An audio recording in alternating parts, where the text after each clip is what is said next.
Hey YouTube, this is a real quick video to share some thoughts and feelings about the RME ADI-2 DAC FS. And there might be a Pro in there somewhere, but I'm not sure. This is the most current version, the one with the updated remote, and it has the updated AKM DAC, and this is as of October 2020. So I'll provide a summary here in the beginning, and I'll say that this is a really cool device. I have enjoyed my time with it. I definitely see the appeal of this device. It's very popular, gets great reviews. But with that said, I'm going to be sending it back. And the reason for that is, the thing that was appealing to me about this, why I bought it, is I kept seeing a lot of reports online about this comparing very well to the Cord Cutest. And as I mentioned in another recent video, the Cord Cutest paired up with the Sennheiser HDV820 and my Meze Empyreans is the best headphone listening experience that I've ever had.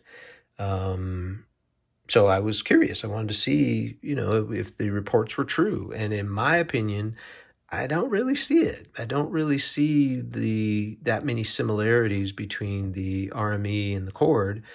I think they are both excellent devices with what they do, but when it comes to sound signature, I don't really see it. I see the RME as being a very neutral device, a very it sounds very good. It's very pleasant. It's never offensive or fatiguing. It offers pretty much any feature and function you could ever want in this type of unit, with the exception of there's no 4-pin XLR jack on the front. So that was a little bit of a disappointment to me because a lot of my headphones are terminated in the 4-pin XLR. But with that said, it does have a very powerful 1/4-inch jack. I don't think it's quite enough power to drive my Hi-Fi Arias to their full potential, but it still runs them just fine. I mean, it doesn't struggle to drive those, whereas my Sony DAC amp, I don't think that has enough power to drive my Hi-Fi Arias very well at all.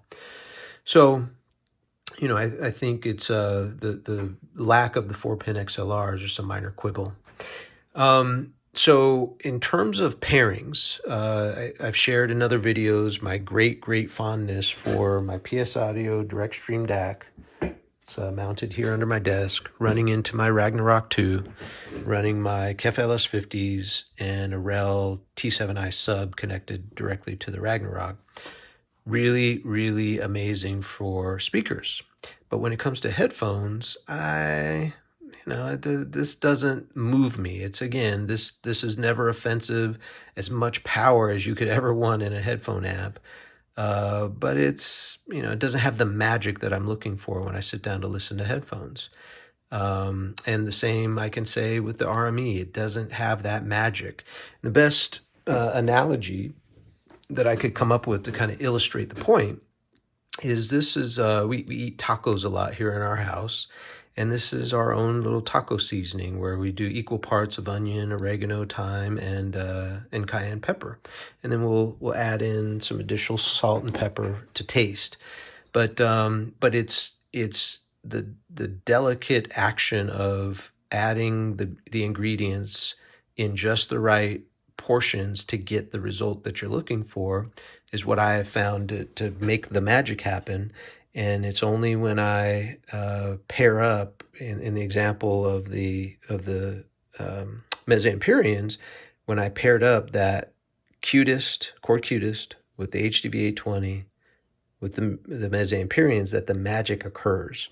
I a lot of times get very close to magic with the Mezes and the Sony, but no matter which pairing of equipment that I used here, whether it be my Ragnarok with the KEFs, or my open back Sens, or my Fostex TH610s, my Arias, my Empyreans, no matter what pairings that I tried here, I just couldn't get the magic to happen with the RME. Again, never fatiguing, never offensive. It always sounds good, but it just doesn't move me. It doesn't move me in the way that I'm looking for with my music listening. So, just a quick summary about the DACs. so you know where I'm coming from. My favorite DACs thus far are the DirectStream DACs. This is a junior, under the desk as a senior. I tend to run the junior in another room.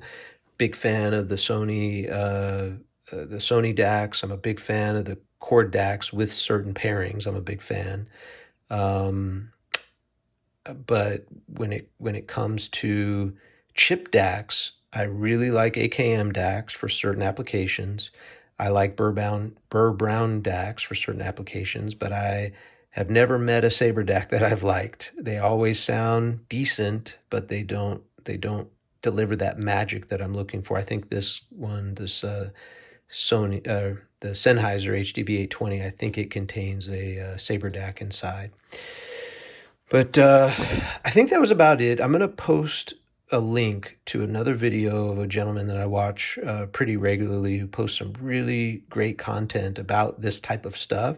He has a really comprehensive video about the RME, so I'll post that there because I know mine is probably going to leave some of you wanting. But just wanted to get my thoughts out there into the world.